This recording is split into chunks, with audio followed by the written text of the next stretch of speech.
It's happened. D'Angelo Russell has been traded to the Minnesota Timberwolves for Andrew Wiggins, 2 first-round future picks.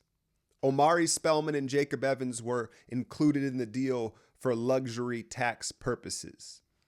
Let's go from the small details up to the big points. So we'll go with Evans and Omari Spellman. I know a lot of people are, myself included, disappointed to see Omari Spellman included in the deal. He's shown a lot of progress as a stretch 4-5. He's an exciting player. Just his story, the feel-good story of Spellman. So I'm sorry to see him go, but he's just become a casualty of the Warriors trying to get under the luxury tax this season because there's a repeater tax. Basically, there's a multiplier for each year you're over the tax, meaning next year it would have doubled. And so it allows a lot more flexibility moving forward next season to take on bigger contracts. So it is what it is. Now, I don't think anybody's losing any sleep over Jacob Evans being involved in the deal. Let's move on to the draft pick compensation. Everybody expected this year's Minnesota's pick to be involved. 2020's pick, unprotected. I assumed was the hangup. It's not. It's not even part of the deal. It's 2021's first round pick, top 3 protected. Now, if it were to happen to land in the top 3, it would be unprotected the following year, as well as a 2022 pick. Here's what the Warriors were thinking, because I'm probably like y'all, was like, yo, I want picks now. I want to be rewarded now immediately. But you have to remember that the one and done rule in college basketball is expected to be lifted after this draft. Therefore, the 2021 draft and 2022 draft, we're not clear which year it's going to be, but we know it's being lifted, is going to have all these high school prospects in the draft, and it's going to make it a deeper draft. So every team in the league is valuing those 2 years as this money draft. And that, in part, is why I think the Warriors wanted those pick to go along with the fact that you consider they're going to land a top 5 pick this season anyway. And so if it doesn't look like the deepest of drafts, so they already are going to be able to get a prospect this year. They didn't necessarily want that pick. I think they could have probably had it if they wanted to, and they pushed for those. So it is what it is. Another thing that you can consider with the picks, it's equity. It's equity moving forward in potential deals. Let's say, hypothetically speaking, the lottery gods aren't on the Warriors side here. The ball, we get the 4th pick this year, right? We go work out James Wiseman and we fall in love. Like, yo, this is the center of the future. He's probably going to go number 1. Now we have the equity with, a handful of second round picks and those future picks to move up in this year's draft to potentially number 1, number 2, if we're not there already. All right, let's go into the players, because that's the meat of this deal. And Andrew Wiggins is kind of, there's a stigma around him. And I know that a lot of Dub Nation in the basketball world doesn't like Andrew Wiggins, and some of that is fair. His motor, his decision-making, his consistency, lacking. Remember, he was the number 1 pick by the Cavs. LeBron said, get him out of there. They went and got Kevin Love, and he's been in Minnesota. And so a lot of the criticism has been fair. He's not consistent. He doesn't really, he doesn't play winning basketball. But how many times previously have we seen a high pick with a lot of potential, a lot of hype, get drafted by a losing organization, not fulfill the hype, eventually move on, and then become a much better player? I think that's the Warriors' hope. I'm not even going to get into the fit, because we know he fits much better than D'Angelo Russell. He's a small forward. He's a big wing, and therefore it clears back up room for the Splash Brothers to do their thing next year, right? So we already know he fits better. Let's talk about the defensive side of the basketball. I've already seen a bunch of stats about how he's one of the worst defenders ever. But if you watch the games, watch the eye test, like he's not engaged. It's up here. It's up here. And that's the big difference between he and D'Angelo is D'Angelo is a terrible defender as well, right? But the difference is Andrew Wiggins potentially could be a decent defender because of his physical attributes, because he's an A1 athlete. If he chose to, if he was in the right environment and he worked at it, there is a world where he becomes a decent defender. With D'Angelo, he has the physical limitations. So even if he wants to be and he's dialed in, he still doesn't have that athletic ability or size or tools really to be a plus defender. And that's in part probably why he doesn't go hard on that. And he knows he can't stop nobody. But Andrew Wiggins, and that's, I think, also why Wiggins gets so much flack from around the league, is because, look, you all see that he's a premier athlete. You see what could be. And we're going to all be harder and harsher on players where you know they're not maximizing their potential. But he's still 24 years old, man. And I think a good example to follow would be Marquise Chris. Marquise Chris was thought of as an atrocious defender when he came into the league, and that's why he's floated around Phoenix, Houston, Cleveland, and then finds himself in preseason with the Warriors without even a roster spot. And now he's worked his way back onto the roster twice, and you saw the biggest growth with him was defensively, in the pick and roll, protecting the rim, being around Draymond Green, being around Ron Adams, and the Warriors, under the Warriors umbrella, he's developed into a decent defender. Hell, probably our best big defender outside of Kevon Looney, right? And so that's what you point to if you're the Warriors front office and organization, and hope that, look, we did this with Chris. Why can't we do this with Wiggins, who has all the physical tools and gifts in the world? Now, is it going to happen? I don't know, man. Particularly, I think we have to keep in mind these final 30 games where the Warriors are playing for nothing. After the initial maybe 2-week honeymoon period, you may see him slip into some bad habits. Now, it's on the Warriors to keep him engaged and break those bad habits. But when you're considering we're really kind of finishing out a tank season, you're going to have to probably remain, hold back some of that judgment for the fresh start next season. That said, when Steph Curry comes back, that might be fun, right? Now, let's move to the offensive side of the basketball. He's held at a higher standard than most because he was a number one pick, the Canadian Michael Jordan, right? And you see these physical attributes and flashes and you go, well, why doesn't he do that every game, right? Why doesn't he do that every game? And it's clear he's not an alpha. He's not a top dog, even though he may be getting paid like one. And that is in part also the flack that he receives. Look, if Andrew Wiggins was making like 14 or 15 million a year, he wouldn't have this reputation, but it's the money and the expectations that hurt. And that's not an excuse. But so offensively, he's been criticized for settling for jumpers, not using his athleticism, getting to the rim, taking long twos, right? And just being disinterested, not being an efficient offensive player.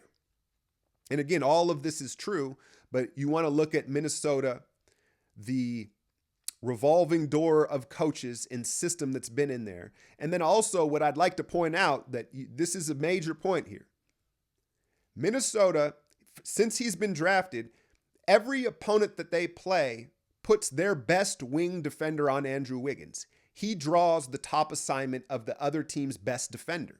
And you say, no, what about Karl Anthony Towns? Karl Anthony Towns is a center. Karl Anthony Towns is 7 feet tall. So they're not drawing the same assignments. They're not drawing the same players. Towns has to be guarded by a big. So every team's best perimeter defender, Wiggins, that's the assignment, right? And he's also been asked to create his own offense. They've been struggling. Finally, they get their point guard of the future, but he's never had a guy to get him easy shots. So that's going to knock his efficiency down. Now, you fast forward to the Warriors next season with a healthy Splash Brothers. All of a sudden, Andrew Wiggins on most nights is probably drawing the third best defender from the opponent, right? And not only that, he's not being asked to create his own shot. He's going to be standing on the weak side while Steph and others in the system creates easier shots for him where he has lesser defenders closing out on him, and he can really use that athleticism. So in theory, look, I know a lot of you are down right now and shocked. In theory, though, there is a world where Andrew Wiggins becomes a much better player with much better players around him, right? It's not rocket science. But as far as D'Lo and Towns go, look, man, they can score a lot of points. I think Cat is going to have to learn a tough lesson here, just like Durant is going to have to learn in Brooklyn with Kyrie and DeAndre. Is just because you're playing with your friends doesn't mean that you're going to win games and doesn't mean that you're ultimately going to be happy. The proof is in the pudding, and I don't see Minnesota getting over the hump with this. Now, maybe it's a start in a new direction, but we just got done talking about defense, how poor Wiggins is, how poor D'Angelo is. Karl Anthony Towns, one of the worst defensive centers in the league. So now you figure D'Lo and Towns are going to play 30-plus minutes a night for them moving forward. You've got two gaping holes on that team that offenses can attack on a nightly basis. Never mind the playoffs. And so, I think there's still moves to be made for Minnesota. I'm going to let Minnesota worry about Minnesota problems. But if y'all paid attention, man, when we got D'Angelo Russell, I told you, we're not going to keep him. It's not going to fit. And I just hopped on video yesterday and I said, you look at the thumbnail. The decision has already been made. All this, we want to see him with Steph Curry, is leverage talk. And I think that the Warriors, they figured out pretty quickly, like, he just doesn't fit, right? His pace and his motor. And I don't want to slight D'Lo. Like, there was times where he impressed me. He's a very fascinating basketball player. And if you build around him properly, I think, he can be a decent player. But it wasn't the timing and the fit for us. It was never there. And so the writing had been on the wall the whole time. They just said the right things until it happened. Now, as far as the rest of this season goes, I got to keep it a buck, man. It's been rough, right? We know it's been rough. It's been rough. I just got done doing a breakdown of that Brooklyn game where we just got, hammered by 40 points. But to be fair, I think the team was completely distracted with the surrounding, and, the game was an afterthought. We trade Alec Burks and Glenn Robinson to Philadelphia for second round picks, a handful of them. And again, don't look at these second round picks as, who are you going to draft with those picks? They're part of other deals potentially moving forward. And that's the idea of acquiring assets. And, Robinson and Burks, they served a purpose. There's a lot of rumors of Glenn Robinson wanting to return to the team. But this year, doing these breakdowns, it's become stale. We all knew we signed up for the tank job. And you say, all right, it's all right. We'll take the L's. We'll watch the young players develop. And there's been phases during the season with Kai Bowman and Pascal breaking on the scene that were still exciting despite the losses. But it's become the dog days of the season headed into the All-Star break, and the losses have been racking up, and a lot of these games haven't been as competitive. And to be frank with you, it wasn't all that interesting watching Alec Burks put up 15, 20 shots, right? It's fine for if he's contributing off the bench, but as your lead dog, it became a little boring. And so these final 30 games, I'm excited. I'm excited to kind of hit the restart button and see the rest of our young players on this roster have different opportunities with Burks and Glenn Robinson and D'Angelo gone. I mean, that's the whole offense right there. And so who is going to step up right now? You have to imagine Wiggins is going to be taking 15 to 20 shots a night, right?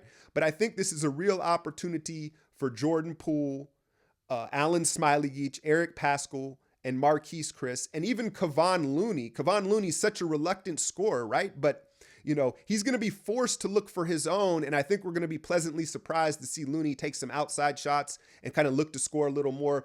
Quietly last night, though, Jordan Poole, 16 points, 4 assists, 3 steals. And I know I'm not the only one that's noticed. He's much more comfortable with the ball in his hands, and he's a very good passer, a much more natural playmaker than Jacob Evans ever was, and they tried to put Jacob Evans over as a backup point guard, and so I think that's what we're going to see. Jordan Poole is going to play the bulk of his minutes at the point guard spot, whether that be backup point guard, perhaps along Kai Bowman if they bring him back up to fill one of these roster spots, but it's a real opportunity for him. I know it's been well publicized.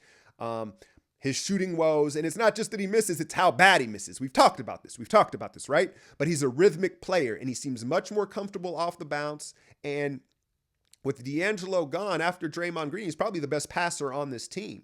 So look for him to have an opportunity. Smiley-Geach to be called back up, right? Eric Pascal getting back into being more of a focus on the offensive end. And it's just a fun time. Look, we're not looking to win games, but once again, I think you're going to see them come back from the All-Star break once the dust is settled and be re-energized and hungry, these young players, to kind of prove themselves with more opportunity. And then you look a few weeks late down the road and you got the chef back in there, right? And so I think this is, at least for me personally, it's rejuvenated my interest in the rest of these 30 games just to see these different kids. And then obviously headed into the draft, and we got to see what it is. So I know a lot of you are probably, not feeling this deal. The reality of the situation is D'Angelo Russell, only because he's such a unique player, he only fits on specific teams, and there's only a handful of those teams. And so his value, whether you want to acknowledge or not, was probably at its peak, and the Warriors had to make a move on it. I want to shout out Bob Myers because, look, the coaching staff, apparently everybody was really upset in particular about the Glenn Robinson move. I think we all knew Burks possibly was on his way out, but Glenn Robinson. But Bob Myers is showing the ability to be a little bit cutthroat here and do what's best for the greater good, the big picture, rather than worrying about the fans' reaction today and really this season. He's got the big picture in mind. Like everybody, oh, what about this right now? What about this? He's got to deal with this team for probably, he's thinking, 5 years down the road and building up equity in future moves. So I want to salute him for that. And I also think that, Marquise Chris is probably, let's talk a little bit about this roster spots. You assume Marquise Chris is getting one of those spots. Alan Smiley-Geach will probably be called up for the remainder of the year. And then is it Kai Bowman? Or is there a move that's being made as we speak right now for another young prospect or player, man? So there's a lot of things to unfold. Andre Iguodala, the big deal to Miami. It looks like the Clippers are possibly doing something. Until those details are finalized, I don't want to speak on them because right now it's still kind of hearsay. But hit the notification bell, subscribe to the channel because I'll be back with all the takes on all the big moves here on this 2020 trade deadline. I'm out, Joe. So long as like alchemy.